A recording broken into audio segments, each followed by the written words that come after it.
Esther Lungu's wins Supreme Court battle over her husband's remains. What really happened? Just when many believed this painful national standoff was nearing its end, Zambia's highest court has stepped in. The Supreme Court has granted Esther Lungu leave to appeal, reopening the explosive legal battle over the remains of Zambia's sixth Republican president, Edgar Chagwa Lungu. This is no longer just a family dispute. It is a constitutional, political, and emotional moment that touches the very soul of the nation. What does this ruling mean, and how far could it go? Good day, viewers. Welcome to another edition of the InspirAfrica Official. I'm Nakash. Well, it's been quite a week across the continent, hasn't it? From political shifts to landmark court decisions, Africa continues to write stories that captivate and challenge us all. And speaking of landmark decisions, today, we're diving deep into a story that has gripped Zambia, a tale of love, loss, power, and an extraordinary legal battle that pitted a widow against her own in-laws in the highest court of the land. Picture this: a former first lady, still mourning the loss of her husband, a man who once led an entire nation, finds herself locked in a bitter fight, not over property, not over wealth, but over something far more sacred. His very body. His remains. The right to lay him to rest according to her wishes. What drives a family to such a devastating fracture? When does grief transform into a courtroom battle? How did the woman who once stood beside Zambia's president find herself pleading before Supreme Court judges for the right to bury her own husband? And what dark undercurrents of family discord, cultural tradition, and political legacy turned a funeral into a legal battlefield? In a country where family bonds are sacred, where respect for the deceased is paramount, how did we arrive at a moment where 7 Supreme Court justices had to intervene in what should have been a family's most private, most painful moment? And now that the gavel has fallen, now that the highest court in Zambia has spoken, what does this mean for widows' rights across the nation? What precedent has been set? And can a family torn apart by such a public, such a painful dispute ever truly heal? Factual foundation, background and timeline. The revelation came to light in the months following the death of Edgar Chagwa Lungu, who served as Zambia's 6th president from 2015 to 2021. Edgar Lungu passed away on May 7, 2025, at the age of 68, leaving behind not just a nation in mourning, but a family fractured by disagreement over his final resting place. The former president died at his residence in Lusaka after reportedly suffering a cardiac episode, marking the end of a controversial but significant chapter in Zambian politics. But what should have been a period of unified national mourning quickly descended into a very public family dispute. Within days of his death, tension erupted between Esther Lungu, the former First Lady and widow of 37 years, and members of the Lungu extended family, particularly his siblings and traditional relatives from his ancestral home in Eastern Province. The family disagreements centered on a fundamental question: where should Edgar Lungu be buried? Esther Lungu maintained that her husband had expressed clear wishes to be laid to rest in Lusaka, at a family plot they had prepared together. But the Lungu clan insisted on traditional burial rites in the Eastern Province, arguing that cultural protocol demanded the former president return to his ancestral land. By mid-May, with the body still at a Lusaka mortuary and no resolution in sight, Esther Lungu made the extraordinary decision to take the matter to court. On May 18, 2025, her legal team filed an urgent application in the High Court of Zambia, seeking an order to prevent the Lungu family from taking possession of her husband's remains. The High Court heard the case on May 22. Justice Mumba Malila presided over emotional testimony from both sides. However, in a ruling that sent shockwaves through the country, Justice Malila sided with the Lungu extended family, citing customary law and the importance of traditional burial practices.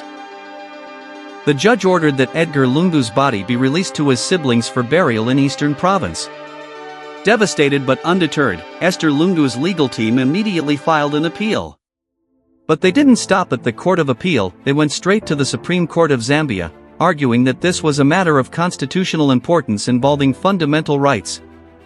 The Supreme Court agreed to hear the case on an expedited basis, recognizing the sensitive nature and time constraints involved. A full bench of 7 justices was convened. The hearing took place over 3 intense days in early June 2025. And then, on June 18, 2025, the Supreme Court delivered its verdict, a unanimous decision that would reshape the landscape of widows' rights in Zambia.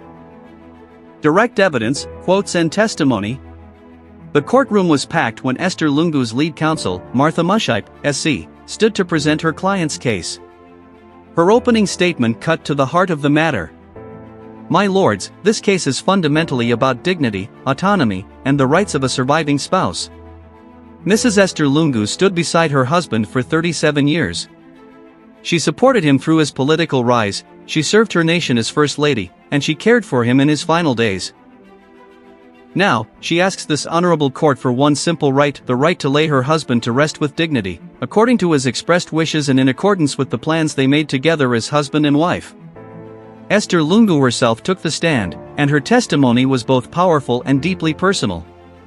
Under examination by her own counsel, she stated, "My husband and I, we talked about these things. You know, when you reach a certain age, when you've lived through what we lived through in public service, you talk about the future.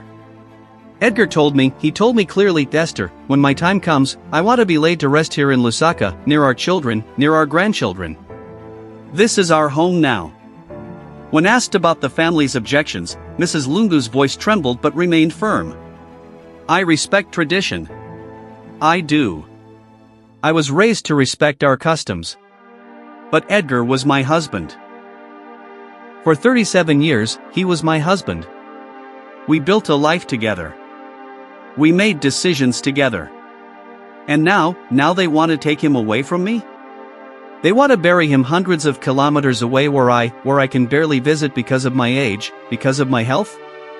The cross-examination by counsel for the Lungu family, Mr. Patrick Munga, SC, was pointed. "Mrs. Lungu, isn't it true that your husband never formally documented these alleged wishes?" "He told me. He told our children. That should be enough. But there's no will that specifically addresses burial location, is there? We discussed it as a family. That was our understanding. And isn't it also true that several members of Mr. Lungu's extended family have testified that he expressed different wishes to them, that he wanted to return to his ancestral home? I cannot speak to what others claim he said. I can only tell you what my husband told me, in our home, in our private conversations." Representatives from the Lungu extended family also testified. Chief Nzamain, speaking on behalf of the traditional leadership from Eastern Province, stated, "According to our customs, according to the traditions of our people, when a man of Edgar Lungu's stature passes, he must return to the land of his ancestors. This is not negotiable. This is our way. It has been our way for generations. We do not question traditions simply because circumstances change." When Justice Muyanda Mulna, one of the Supreme Court justices, pressed the chief on the question of the widow's rights, the exchange became tense. Justice Mulna, Chief, help the court understand, in your traditional framework, does a widow have any say in her husband's burial? Chief Nzamain, she has a say, but it is not the final say. The family decides. The clan decides. Justice Mulna, and if her wishes conflict with the clan's wishes? Chief Nzamain, then the clan's decision must prevail. That is our custom. Justice Mulna, even if that means overriding what the deceased himself may have wanted? Chief Nzamain, the deceased would have understood. He knew our ways. But perhaps the most compelling testimony came from the Lungu children. Their eldest daughter, Tasila Lungu, spoke through tears. "This has torn our family apart. We're grieving our father, and instead of coming together, instead of supporting each other, we're fighting in court. My mother is not trying to disrespect anyone. She's not trying to erase our heritage. She just wants to honor what Dad wanted. And we know what Dad wanted because he told us. Multiple times. He said, I want to be near you.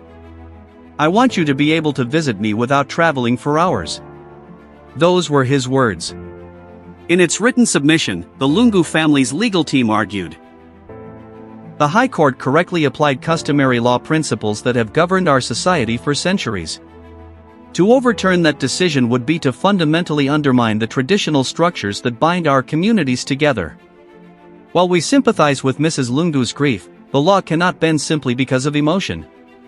But Esther Lungu's legal team countered with constitutional arguments. Martha Mushipe, in her final submission, declared, "My lords, the Constitution of Zambia guarantees equality. It guarantees dignity. Article 23 explicitly prohibits discrimination on the basis of sex. To say that a widow has less right than extended family members to make decisions about her husband's burial is, with respect, a violation of her constitutional rights. Customary law is valuable, yes. It is part of our heritage. But it must not, override constitutional guarantees." Deeper analysis, implications and reactions. The Supreme Court's unanimous decision in favor of Esther Lungu sent ripples far beyond the Lungu family. In delivering the lead judgment, Chief Justice Mumba Malila, no relation to the High Court judge who initially ruled against Mrs. Lungu, wrote a powerful 47-page opinion that addressed the tension between customary law and constitutional rights. The Chief Justice wrote, "While this court recognizes and respects the important role of customary law in Zambian society, we must be clear that customary law cannot exist in a vacuum, separate from our constitution. Where customary practices conflict with constitutional guarantees, particularly those relating to equality and non-discrimination, the constitution must prevail." The court went further, establishing what legal scholars are now calling the Lungu precedent. The judgment explicitly stated that surviving spouses have a constitutional right to participate meaningfully in decisions about the burial of their deceased partners, and that this right cannot be arbitrarily overridden by extended family members or traditional authorities. Legal analyst Professor Chibamba Kanyama, from the University of Zambia's School of Law, described the ruling as seismic. What the Supreme Court has done is finally address a question that has troubled Zambian jurisprudence for decades: where exactly is the line between respecting traditional practices and upholding constitutional rights? And the court has said, unequivocally, that the Constitution comes first. This has massive implications not just for burial rights, but for property rights, inheritance rights, custody rights, all the areas where widows have historically been disadvantaged. Women's rights organizations celebrated the decision. Sarah Longwe, a prominent feminist activist and coordinator of the Women's Legal Aid Association, issued a statement. For too long, Zambian widows have been treated as secondary figures in their own families. They've been pushed aside by in-laws, denied their rightful inheritance, and stripped of decision-making power. This judgment recognizes what should have been obvious all along: that a woman doesn't lose her dignity or her rights simply because her husband has died. However, the reaction from traditional leaders was more mixed. Some chiefs expressed concern that the ruling undermined their authority. Chief Mpazini of the Ndoni people in Eastern Province stated, "We respect the courts, but we worry about what this means for our customs. If the courts can simply override our traditions whenever someone disagrees, then what is left of our cultural identity?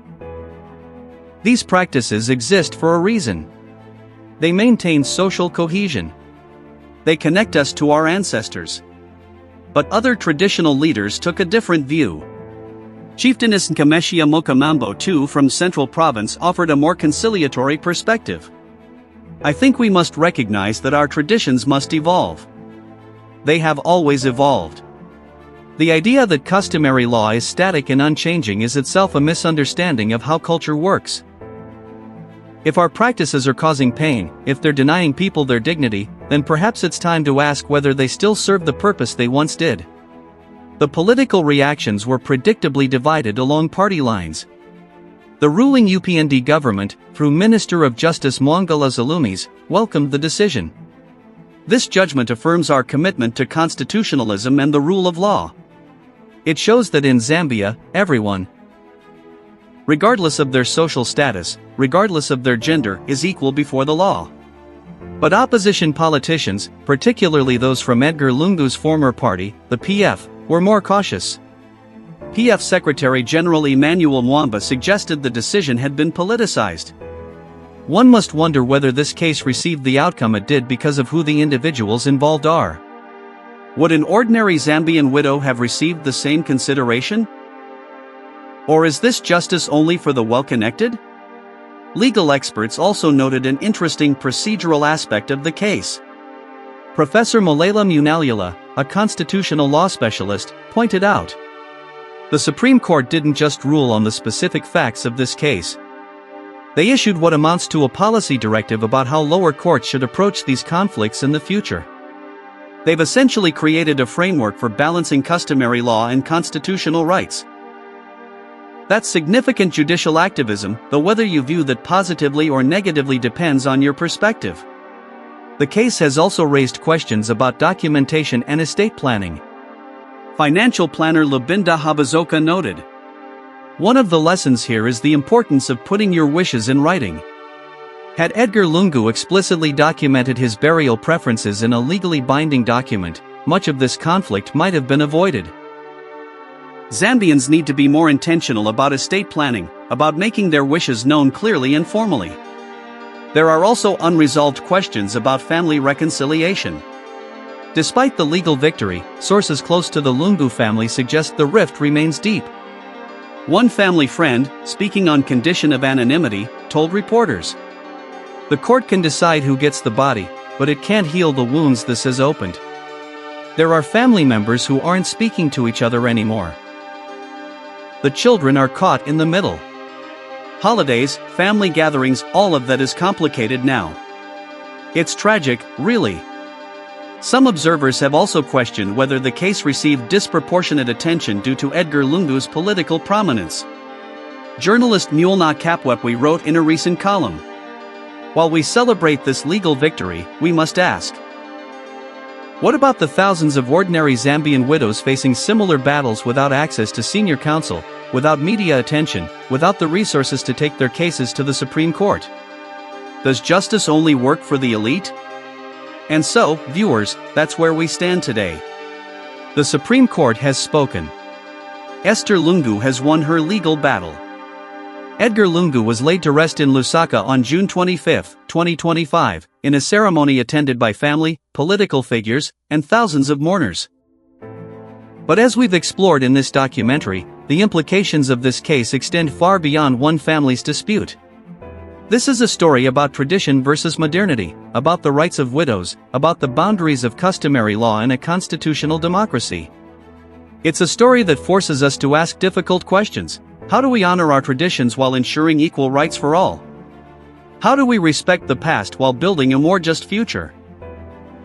And how do we have these conversations without tearing families and nations apart? Thank you so much for watching this edition of InspirAfrica Official. This is a story we'll continue to follow as its implications unfold in courtrooms, in traditional councils, and in families across Zambia and beyond. I want to hear from you in the comments below.